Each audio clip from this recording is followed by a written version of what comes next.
This is the APD Pod Squad.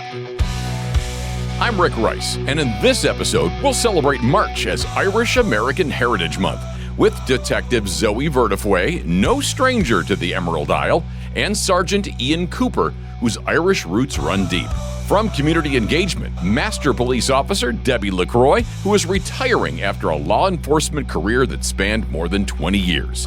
Find out what's next for her. That's all coming up on Season 2, Episode 13 of the APD Pod Squad.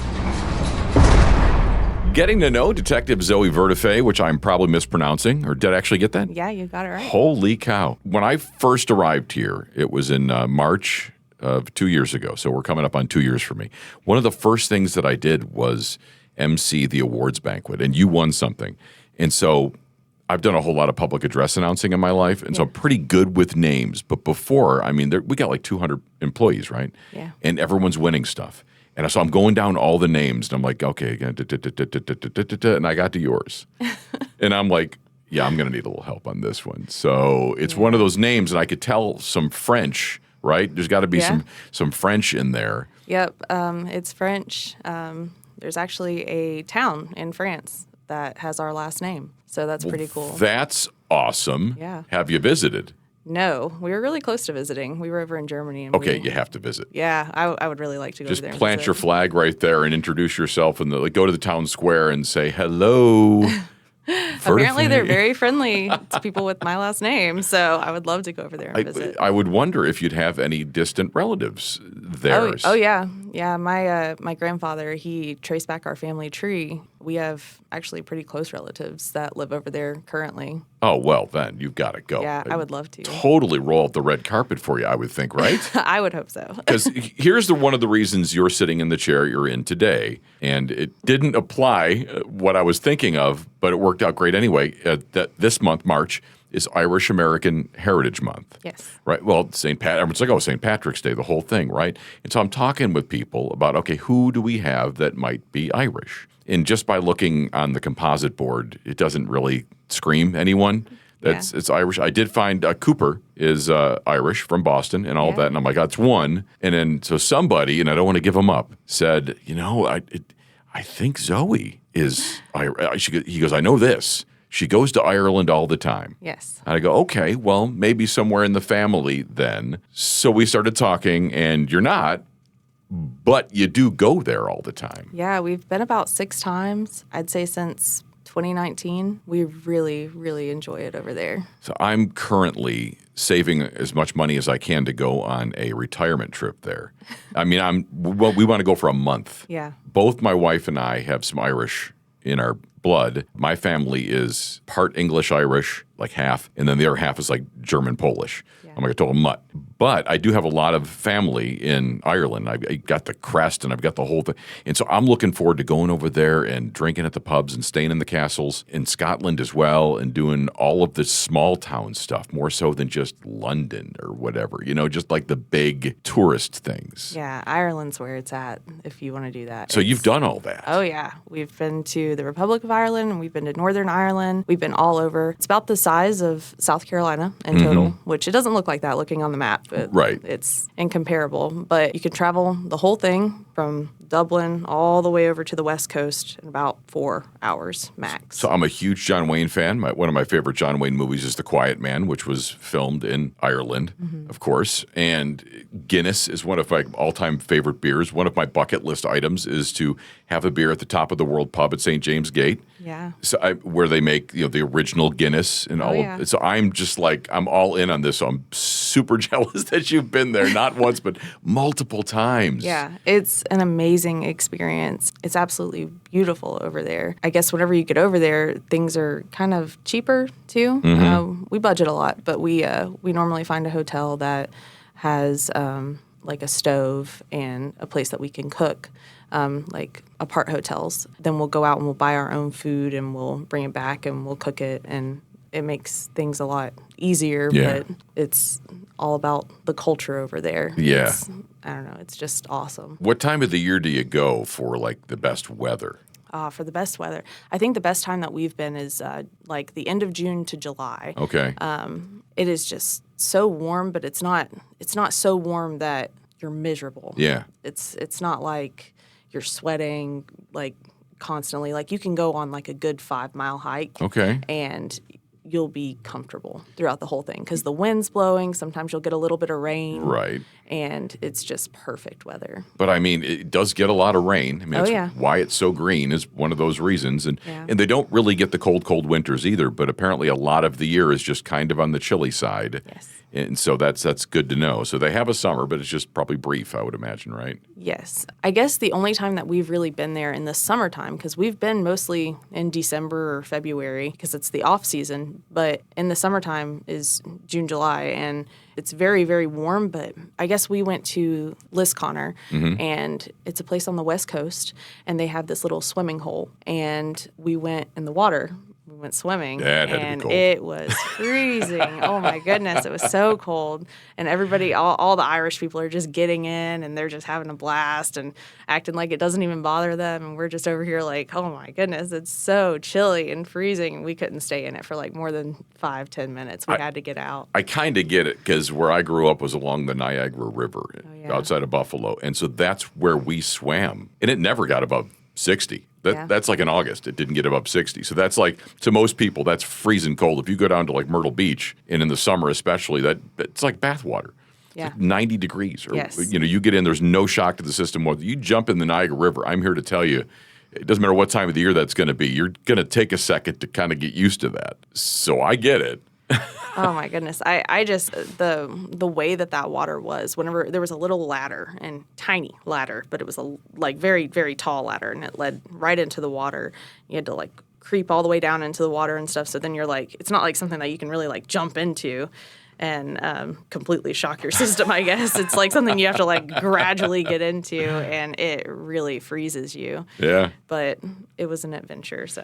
Now, you did say, though, that you do have some Scot in your bloodlines, in your heritage, right? Yes. So I'm guessing since you've been to Ireland many, many times, you've also visited Scotland. We have, yeah. What's the big difference? I mean, obviously different countries. Is there a big different look to the two, or are they similar? Castles and green and things along those lines? They are very similar. There is something about Ireland that is, I don't know, a little bit more warm, I guess, than Scotland. Nothing against Scotland. Scotland's a higher elevation too, isn't it? Isn't a little bit like the Highlands? I believe so, yeah. Because the Scots-Irish is who founded Western North Carolina. I'm sure you knew this.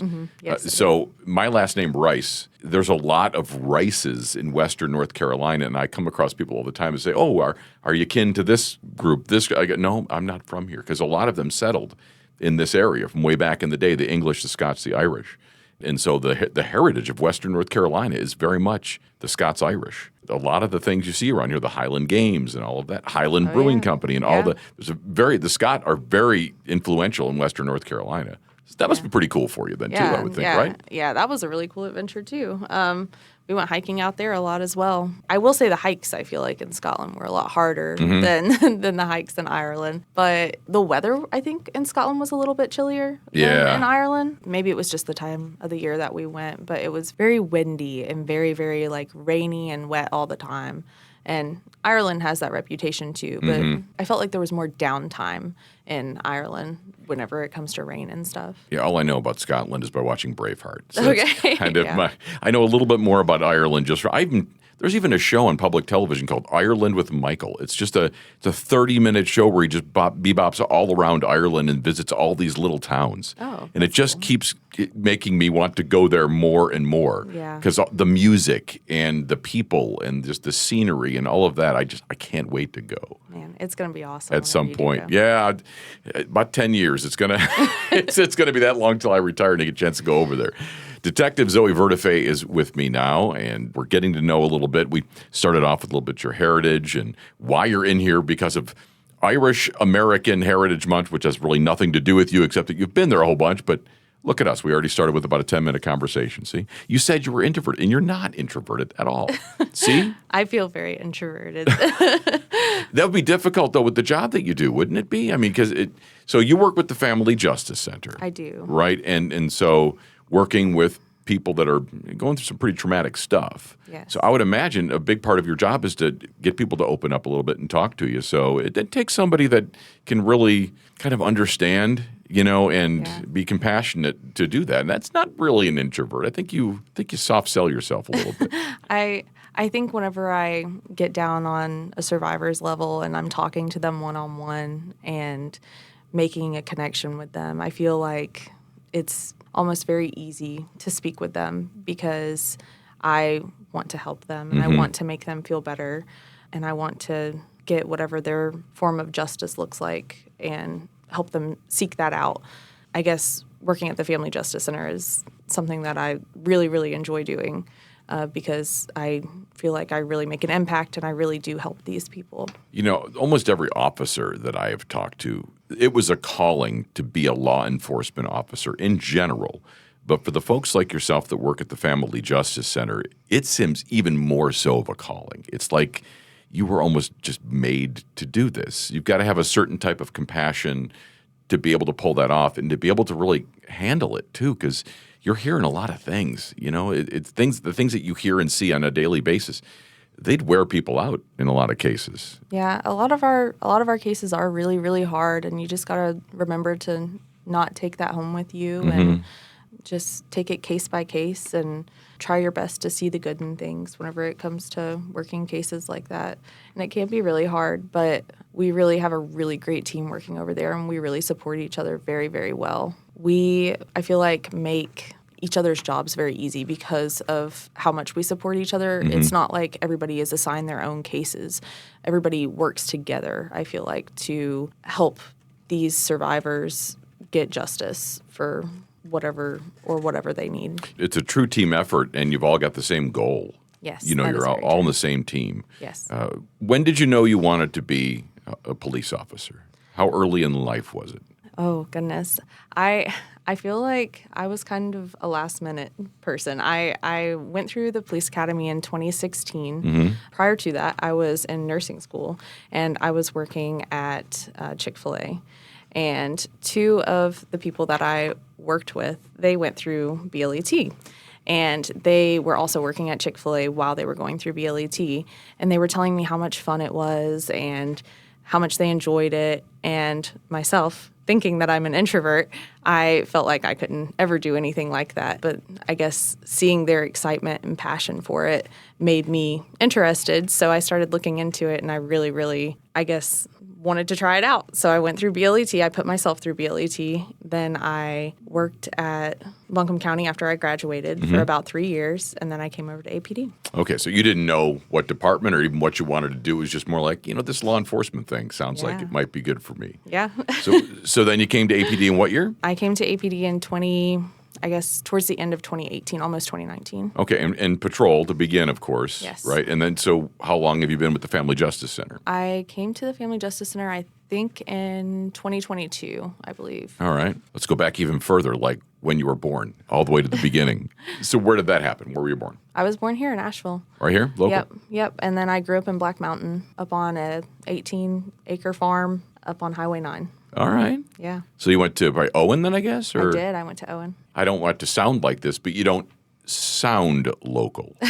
You don't really have any accent at all. My wife is from here. She was born here, and she doesn't have any kind of thick drawl or anything, but you can tell she's definitely doesn't sound like me, so you don't have any accent at all. Well, my mom is from here, and she has a very thick country accent. And my father, he's from Connecticut. So I don't know if it was just the mix of both of them and I didn't get any accent, or I don't know. I don't feel like I have an accent either, but I hear some of my people that I went to high school with, and I'm like, wow, they really grew up here.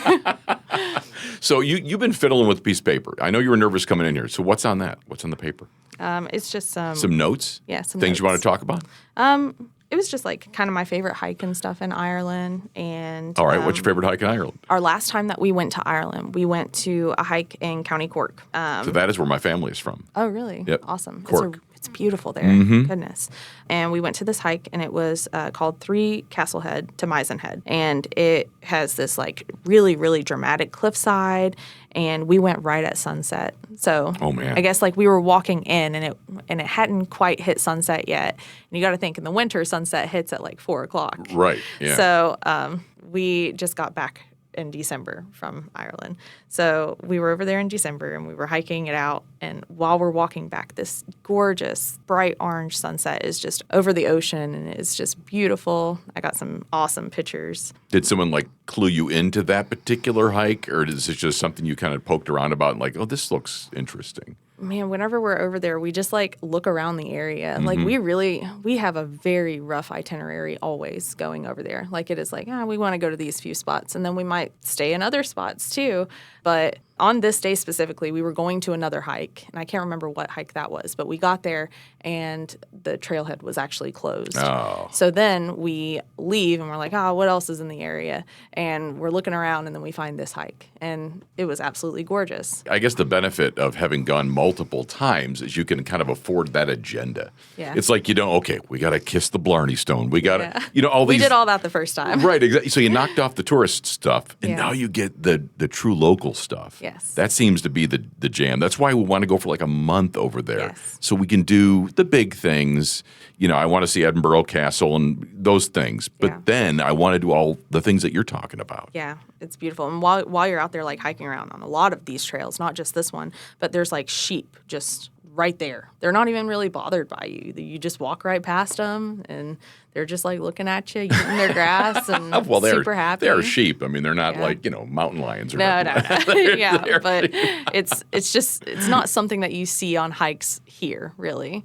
So it's pretty cool. Did you come home with any like Irish wool? Apparently, you mentioned sheep. Irish wool is like a big deal. Yeah. So do you have like an authentic, real Irish wool sweater or something that you've? Yeah. I think I got a real wool sweater the very first time, and then I've gotten my kids' sweaters whenever we go over there, and we bring my kids whenever we go. Whenever we went over there this last time, on this hike, my son was picking up the sheep's wool that was like stuck in all the grass and stuff whenever we were walking around on these hikes, and he was putting it in his pockets, and he got to take some of that home with him. Contraband. So, yeah, exactly. So they stop him at the airport. And what is this? It's wool from a hike. And so have you thought about the question, before we started this, I kind of clued you in, and I apologize for not breaking this one to you, because it is something that takes some while to think about. A question that we ask everyone that sits there is something that most people don't know about you. Is there one thing? So whenever I was a young girl, I was probably middle school aged. My dad worked at Warren Wilson College, and he worked there for, I guess, like since the late 90s until just recently whenever he retired. But I would go down right into work with him, and then I would go down to their farm, and I would volunteer in the farm and the garden with all of the students. And I guess a lot of people don't know that about me, but I would do it almost religiously, Monday through Friday, and I would get there at like 5 in the morning and then volunteer until about lunchtime. And it was so much fun, and I loved it. And I think that it shaped me into who I am today, I guess. Was he a professor or administration? Or? No, my dad actually, he worked in Gladfelter, which is their cafeteria, and he was like the administrator of, one of the administrators of that. So, have you read the book 1 Second After? I have not. Do you know about the book 1 Second After? I do not. Okay, so it was written by a professor at either Warren Wilson or Montreat. For some reason, I get those two confused once in a while. I know Warren Wilson's Swannanoa, Montreat's, and more like Black Mountain, but his name is Dr. William Forston. And so 1 Second After was a huge runaway bestseller. There was ended up being another book called 1 Year After.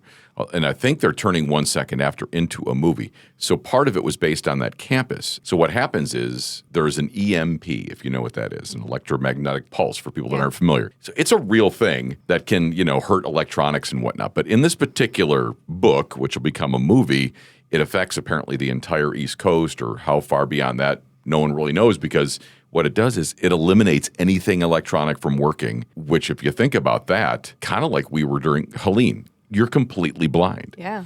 So it was like how quickly society devolved after that happened. It's a fascinating book. I picked it up, and it's not a thick book. I think I read it in a weekend. I couldn't put it down.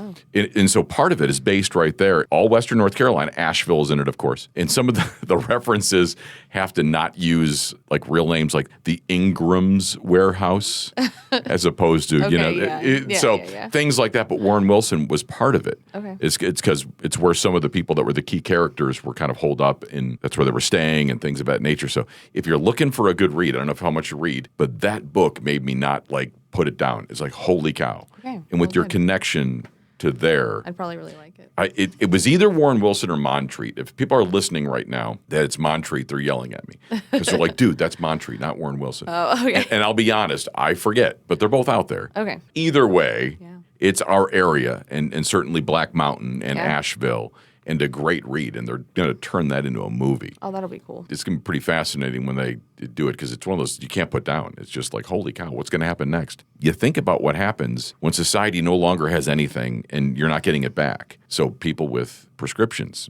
they're not getting prescriptions, so they're going to die. Yeah.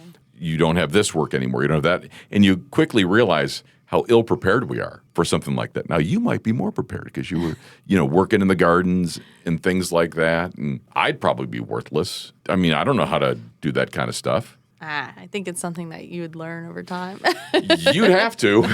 You hope there's a couple people around that know how to like make their own yarn or like collect wool from sheep, and and they can make a sweater or do whatever else because you're not going back to where it was. All right, let's pivot back to your career with the APD. Is there a what's next, or have you really found your calling with the Family Justice Center? I really love working at the Family Justice Center. I don't know what's next. Maybe one day I'll put in for supervisor. Maybe I might want to promote. Well, Lieutenant Loveland will be retiring at some point in the near future. I know. So as she's your supervisor now, I would imagine. She is. Right. Yeah. So I guess there'll be an opening? Yeah, there will be. I'm not putting the pressure on or nothing, but I know that her and her husband, also an officer, are starting to plan for that next stage in their life. Yeah. She's getting there. You've had, 7 years with us now then, I guess you said? Yes, with APD, 7 or 8, and then I've been in law enforcement for 10 total. Well, we're happy to have you, and I'm happy that you sat down to talk with me about a few things. I know you were a little bit apprehensive. Any final words? No. I don't think so. Well, thank you for doing this. Yeah, not a problem. Thank you. Getting to know Sergeant Ian Cooper. Happy Irish American Heritage Month, which is March. Thank you for having me today. I was told you've got some Irish roots. Yes, I do. I'm from the Boston area. Hold it. I'm going to stop you. We might not be able to be friends. Oh, geez.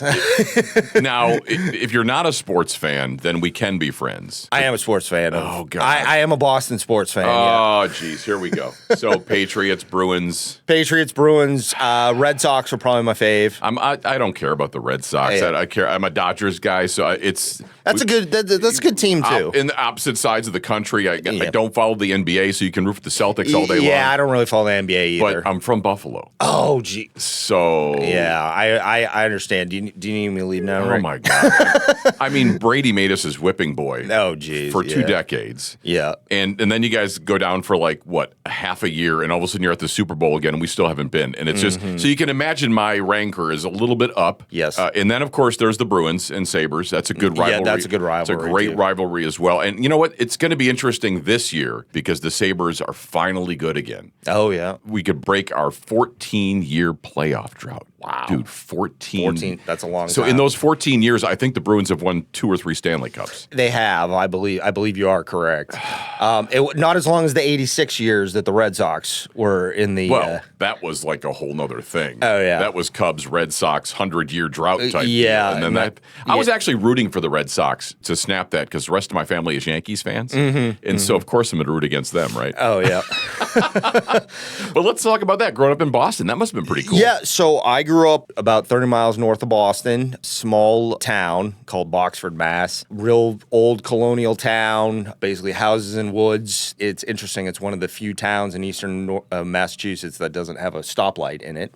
Wow. Not one. Stoplight. And not one. It has very limited businesses. So it was founded in 1685. So it's a real old town. really nice town to grow up in. See, I love that, the history. I bet there is some Revolutionary War stuff going on there. Yep. There's Revolutionary, there's Colonial. Actually, a little interesting thing about me is I'm an Eagle Scout, and part of my project was you have to do an Eagle Scout project, and what I did was there's houses from the 1680s, 1690s, 1700s. There was a powder storage powder battery during the Revolutionary War. And what I did was I went around and marked the historical sites, routed them in. My father and mother helped tremendously along with the other scouts. But that's super cool. Yeah. So it was a really wonderful place to grow up. I ended up going to the University of South Carolina. So that's how I ended up down here. Speaking of sports fans, go Gamecocks.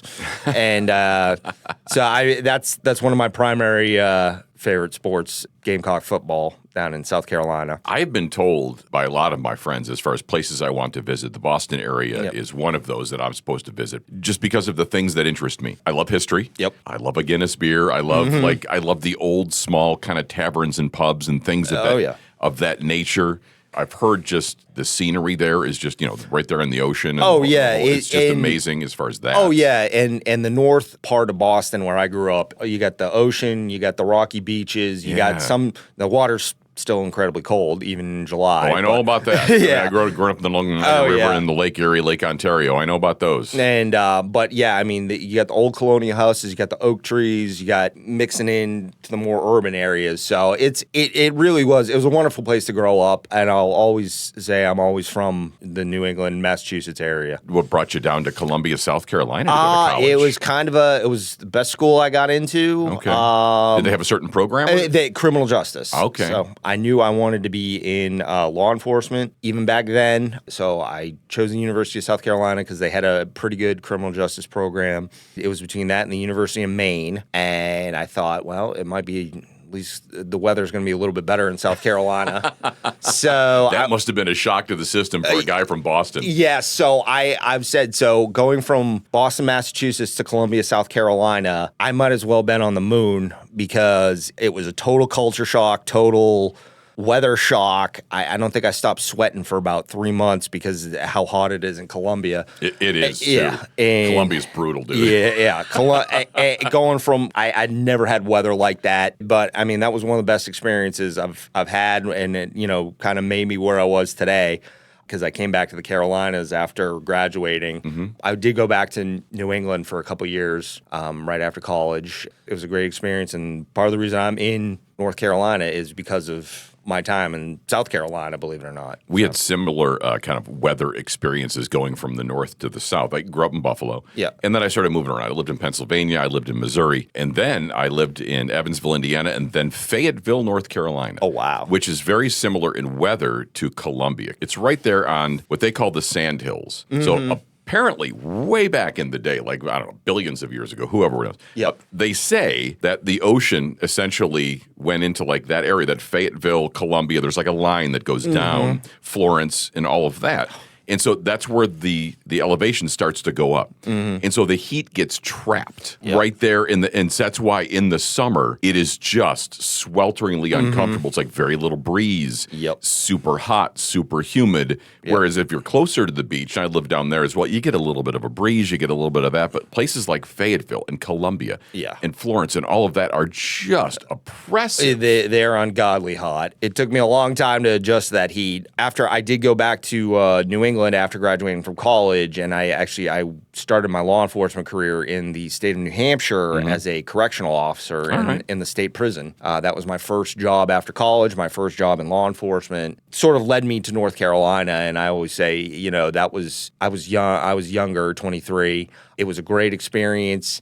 I wouldn't do it again, but it was a great it was a great experience. The new working for the Department of Corrections, working in that environment for a college kid from Massachusetts. It was a great experience. It helped me learn. It helped me with communication skills. It helped me kind of learn going forward. Yeah. So. You get kind of the work basics down. Yes, and correctional officers, that really helps when and if you go to the policing field. Yeah, and it's a very focused task, what you're doing there. So Yes. you can kind of really narrow your focus, do something very specific, but also get down the bare bones of what it takes to be in that world. Absolutely. And then you can expand it a little bit by joining a police department. So at what point did you take that next step and decide to go full-blown law enforcement? The way it worked, they hire a little bit different in Massachusetts. Massachusetts is a civil service state, and at that time, back in the late 2000s, you would have, for example, the Mass State Police, which was ultimately what I wanted to do, had 10,000 candidates showing up for 200 slots. Oh, geez. You have to take a test, and they rank you based on your and they Very didn't even- difficult to get. at that time. Yeah. Now not so much, but because Right. just due to the Numbers. numbers. Now they actually have a recruiter and all sorts of other stuff. Sure, yeah. So I ended up wanting to come back to the Carolinas, and my friend from Burlington, North Carolina, one of my friends from college, told me, hey, you can come down to North Carolina and get sponsored, and you can go through the police academy, and then you'll be trained and ready to go. So I started looking around and started emailing some North Carolina academies. I emailed them all through the state, from Murphy to Mania, as they say.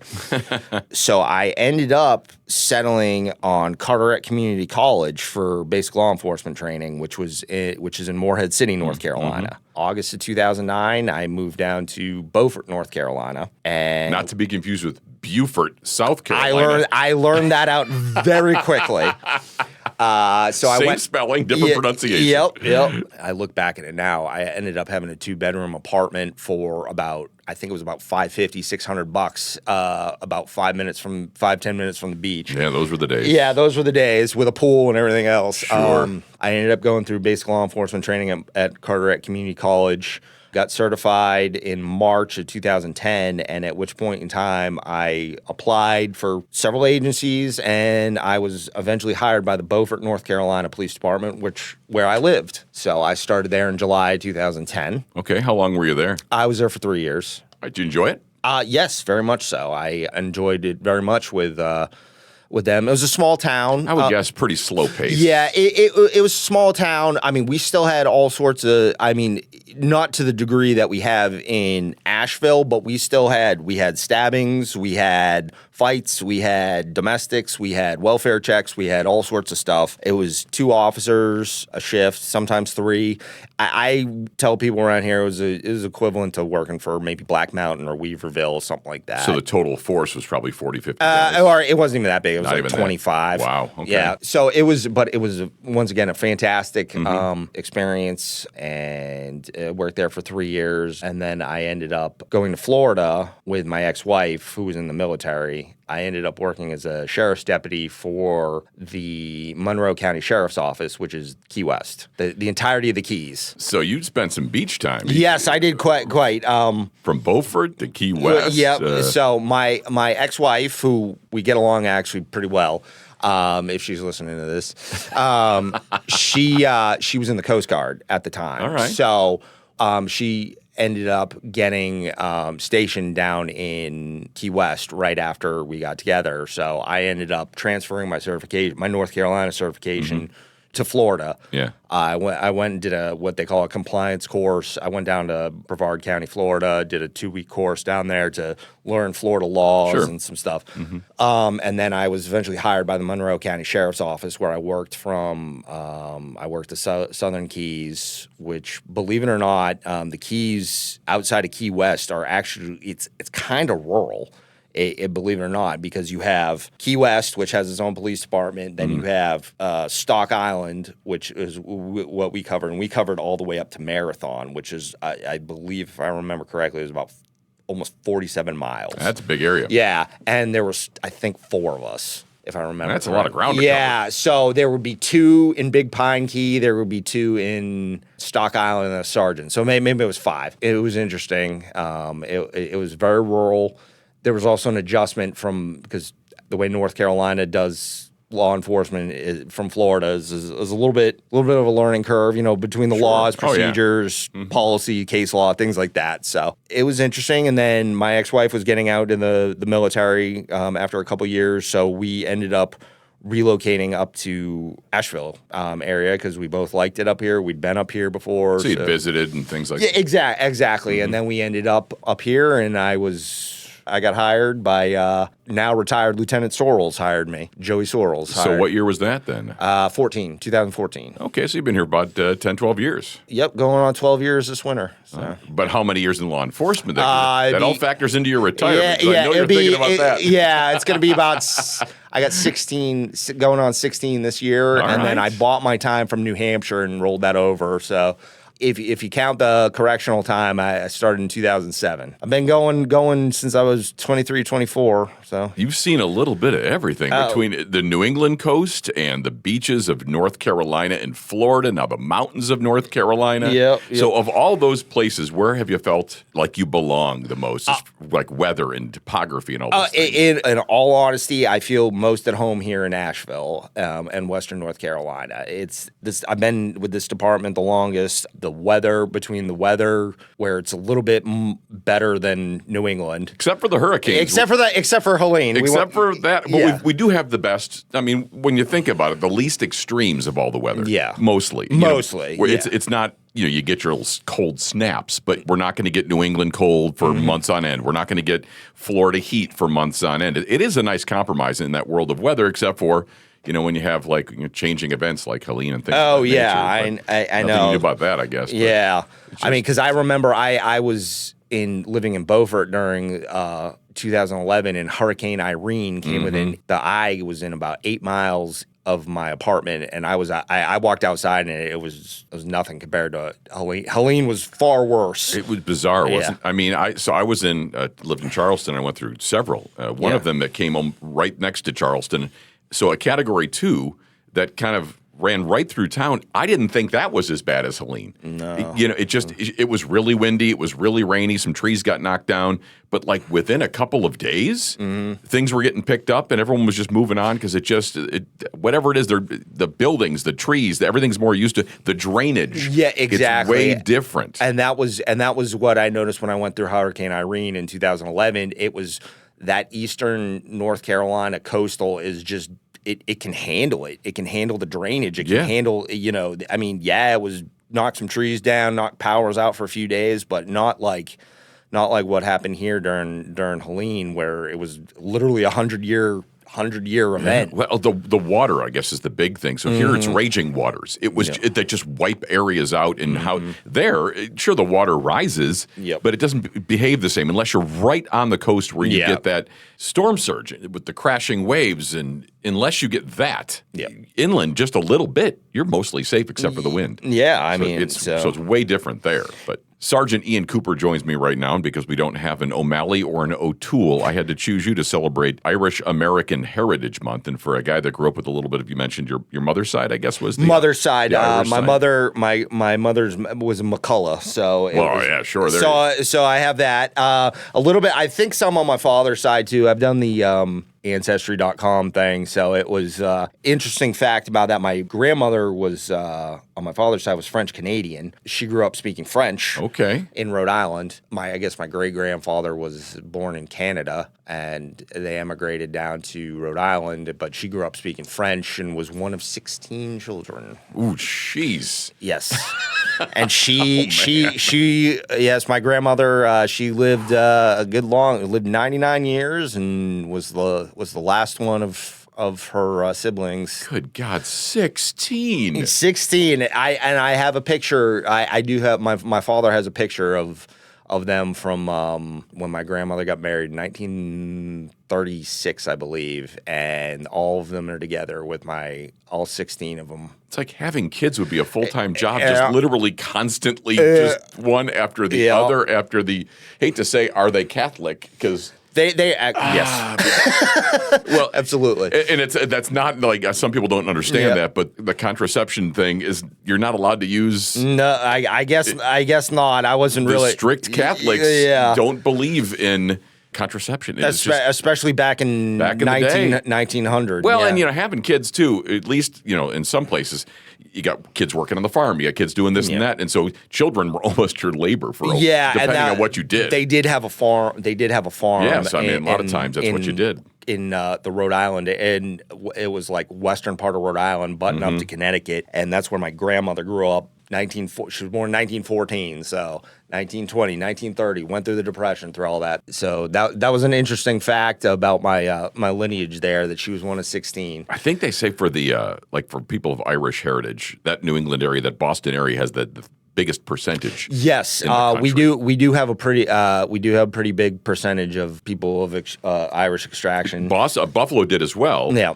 because of the Erie Canal. Oh, a lot of Irish people helped dig the Erie Canal, which goes right through there. Oh, yeah. And so there is a ton of Irish heritage in Buffalo as well. There's the old First Ward and whatnot, where all these areas, true Irish pubs that date back 200 years and things of that nature. So when St. Patrick's Day rolls around, for me growing up, it was always a big deal. Oh, yeah. Parade and the whole thing and all of that. So being from Massachusetts, I had a bunch of kids in my graduating class from high school. I had 5 Walshes, 5 different kids with their last name was Walsh.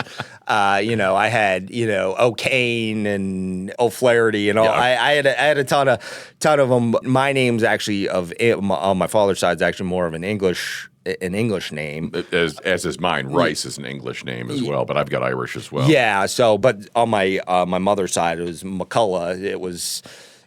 My grandmother was a Joyce, and her father was actually emigrated directly from Ireland. So my great-grandfather, I believe his name is George Joyce, actually came directly from Ireland. Do you know which county? Because that's how they kind of identify. It's like I not off the top of my head. I've been working on my Ancestry.com thing, awesome. Yeah, and I had a little tree map going of it, but I don't know which.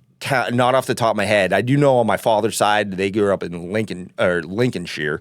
Mine was County Cork. Cork. That was on. I believe it's on the West Coast. Yes. Well, I did get to visit Ireland last May, actually. So much like our previous guest we had in here, we had Zoe Vertefeuille, and she's visited many times. Oh, she loves it. She actually gave me some recommendations. Yeah, she's the person to go to if you're going to Ireland. So Ireland was a fantastic trip. I got to see it was probably one of the favorite because I was able to do 3 countries. I went to France, went to London, but I spent the most time in Ireland, and it was amazing. It was a fantastic trip. Got to see the Cliffs of Moher. Got to go to Kilkenny, got to see castles, and it's such a beautiful country, such wonderful people.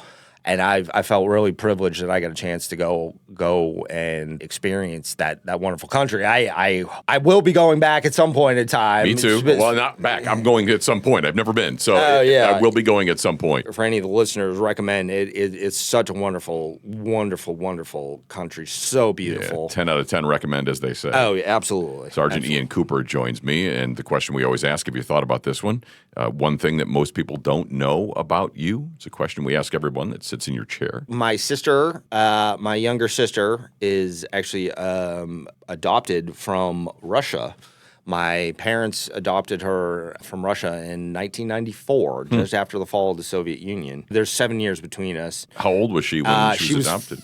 4. So does she remember it at all? Not a lot. No. Okay, so she speaks English. You wouldn't even know yeah. She probably doesn't speak a lick of Russian. No, she doesn't speak any Russian anymore. But she remembers a little bit here and there, but she didn't remember a lot. Like growing up, we would have to speak some Russian words, but she adapted very, very, very quickly when my parents adopted her. So, so she's she's an adult now. Does oh sure? Oh yeah. You wouldn't even know, probably. Yeah. Do you know what inspired your parents to do that? I can't remember. I Seems like you would have asked that question at some point. I think so, but I can't. I believe so because but I would have been. Because I was an only child for a while. So because I was 10, I believe. 10, 11. When there's a question for the next family gathering. Yeah, I know. My parents were a little bit older at the time, and I believe they wanted a girl.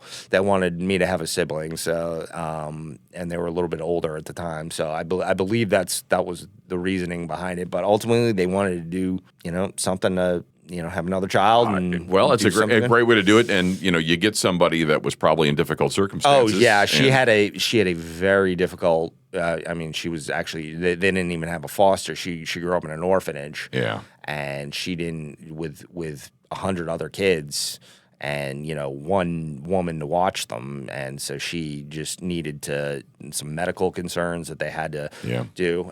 But yeah, she's doing well now. So. Well, see, it's a happy ending of sorts. Yep. And definitely something that I don't think most people would know about. Yeah. So, how about that? Learned a lot today. Sergeant Ian Cooper, thank you for joining me. Thank you.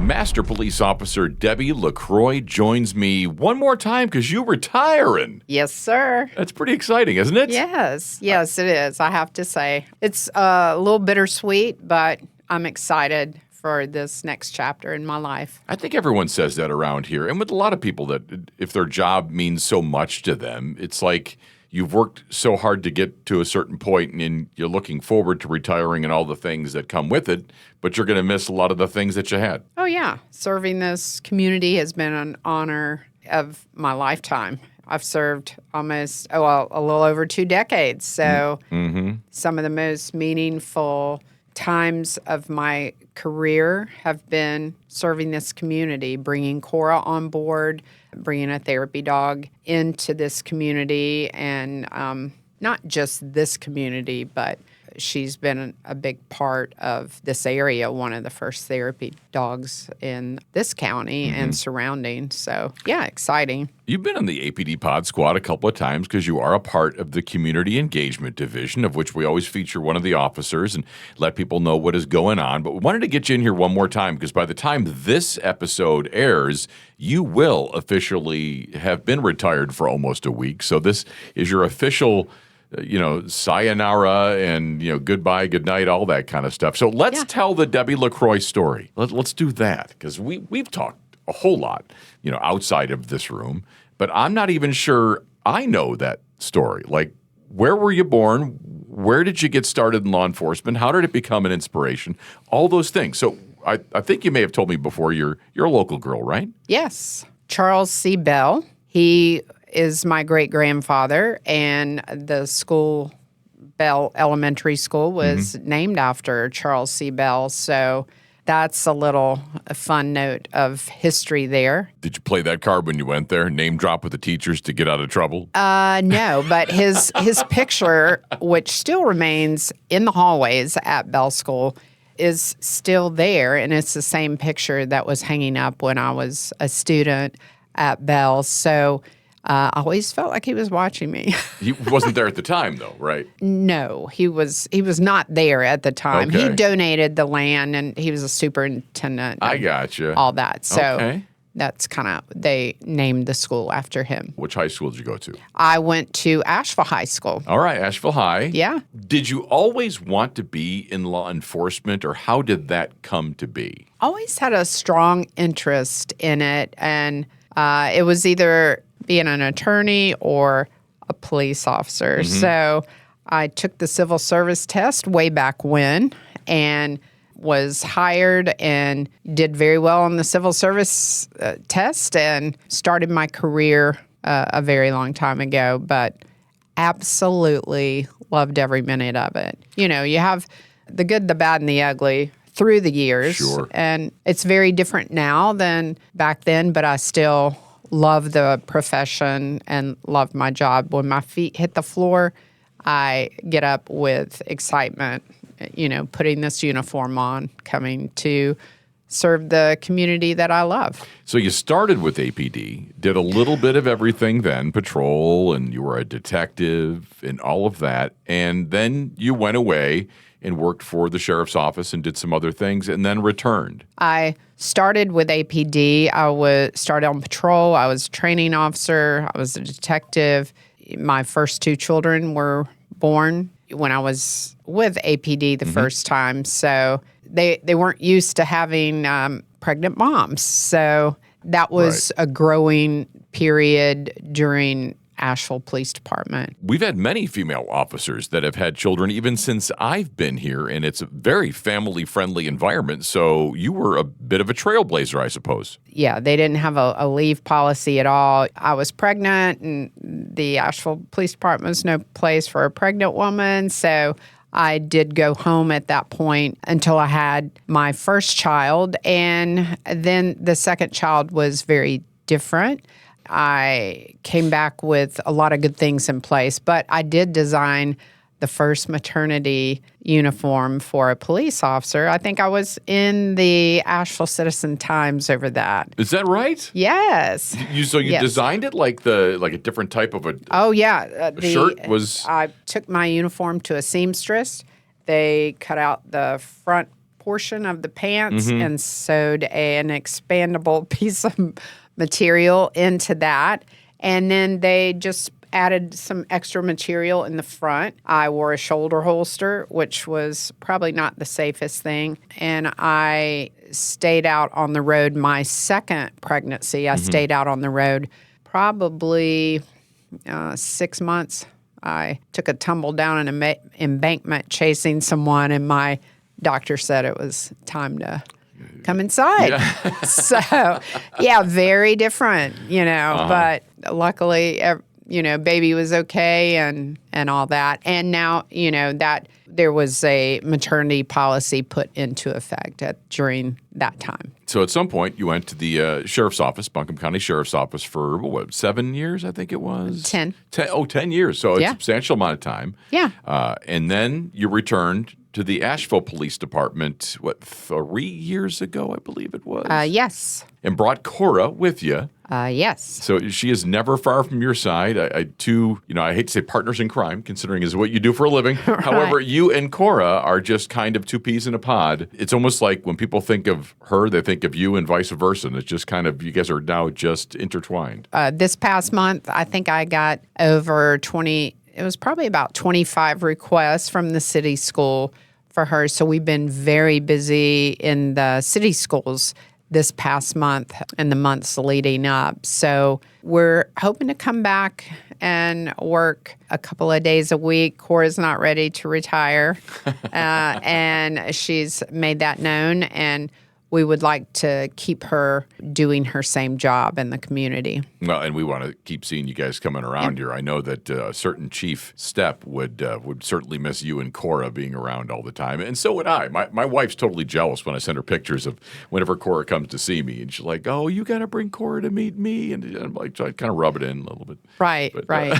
And she loves it. When I leave for the afternoon, do have to give her a couple of little tugs to get her out the door because she absolutely loves her job, as I do, and she doesn't want to leave. Well, we hope that you'll continue here, but let's talk about outside of the building. What's next? What do you see in your future? I mean, I know you got a family, you got kids and grandkids and all those things. You got like mini donkeys and all these different things going on. Like you got mini horses, full-size horses. I know you'll stay busy.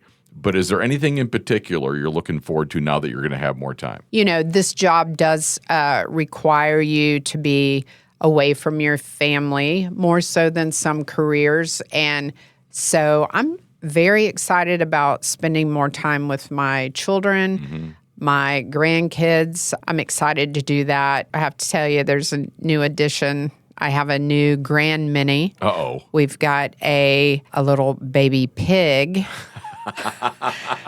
Polly the pig is so adorable, and she's litter box trained and the sweetest thing. I'm not kidding you. I told my daughter, she asked me 2 weeks ago to go with her to get the pig, and she lives just right outside of Charlotte, so I was like, oh, I don't know if this is a good idea, but once I met the pig, and she is so adorable, lives inside.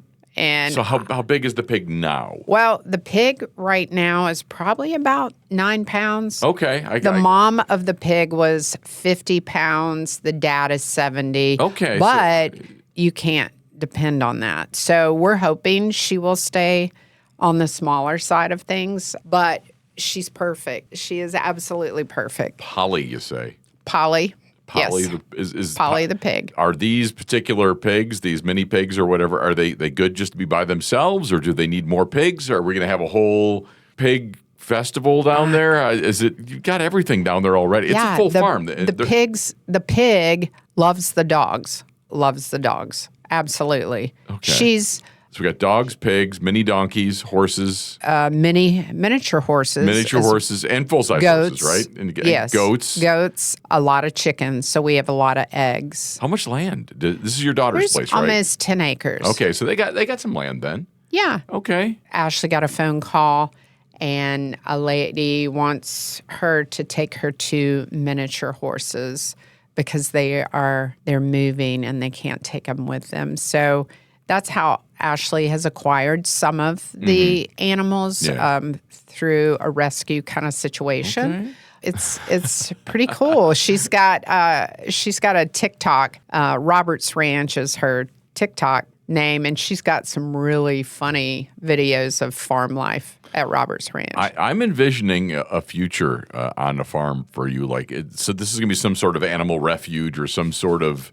I just kind of see this growing. I don't know. She actually has started doing like a mobile petting, farm. So she has done a few petting zoo experiences and birthday parties and stuff like that. So I just keep hearing the theme from Green Acres in my head. Some people remember that old show.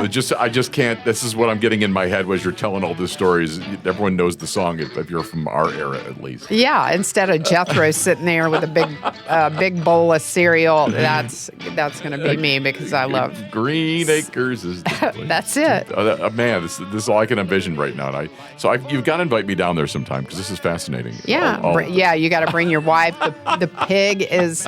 I'm gonna have to put Cora's hat on the pig and see how she. We could have a little competition for outfits, I think, maybe with because you like to dress up Cora. So, yes. Is the pig willing to get in some costumes? She is very relaxed. This pig is so relaxed. Well, I've never seen her like a high-strung pig, for what it's worth. I wouldn't even know. No, I think pigs. Most of them will squeal when you pick them up, and Polly will squeal a little, but she's getting so much better. Well, and she's learning. We've taught her how to sit on command. I'm not kidding. Well, it's going to get to the point as she grows that you're not going to be able to pick her up much anymore. If she's getting to be 50, 70 pounds, that's a lot of pig. Yeah. She has a stroller. She does. Oh, my God. You do not. She does have a pig stroller. Yes. Oh, yes. my gosh. Yes. This has really come full circle, I guess. So. Yeah. Well, Master Police Officer Debbie LeCroy, it sounds like you've got your hands full in retirement, and then hopefully we'll continue to see you and Cora around the building even more in some capacity. Yeah, I think there's actually a little bit of room left in Cora's paw troll cart that I might be able to bring Polly up and put her in the cart with Cora sometime. I'm holding you to that. Yeah. This being Asheville, you pushing a dog and a pig in costume in a stroller through the streets of downtown Asheville would probably not even cause a ripple. Yeah. Okay. I got to see this. So look me up next time you're bringing the pig to town and with Cora and heading to Pritchard Park, and we'll make a day of it. We'll make some sandwiches and have a good time, all right? That'll be great, Rick. Right. Thank you. Master Police Officer Debbie LeCroy, congratulations on your retirement. Thank you. Attention all units, APD 1 is 10-3 for the final radio call of Master Police Officer Debbie LeCroy. After 20 years of dedicated law enforcement service, Master Police Officer Debbie LeCroy is signing off. Among her many contributions, her most notable legacy is bringing the first therapy K-9 program not only to APD but to the region. She also helped establish the first Western North Carolina critical incident stress management program at APD. Throughout her career, MPO LeCroy served in patrol, criminal investigations, and concluded her service in the Community Engagement Division, leaving a lasting impact at every assignment. We would be remiss in the last call if we do not pause for a special farewell from her most loyal and beloved partner. MPO Debbie LeCroy, as you sign off for the last time, know that your APD family is grateful for your sacrifice and unwavering commitment, not only to the law enforcement profession, but to the community you served with heart and purpose. We wish you a well-earned and fulfilling retirement. This is your last call, Master Police Officer Debbie LeCroy. You are now 1042. Enjoy your next chapter. That's it for another episode of the APD Pod Squad. Thank you to my guests, Detective Zoe Vertefeuille, Sergeant Ian Cooper, and now retired Master Police Officer Debbie LeCroy. And thank you for listening. If you got a question or a suggestion, call 828-250-8800 and leave a voicemail.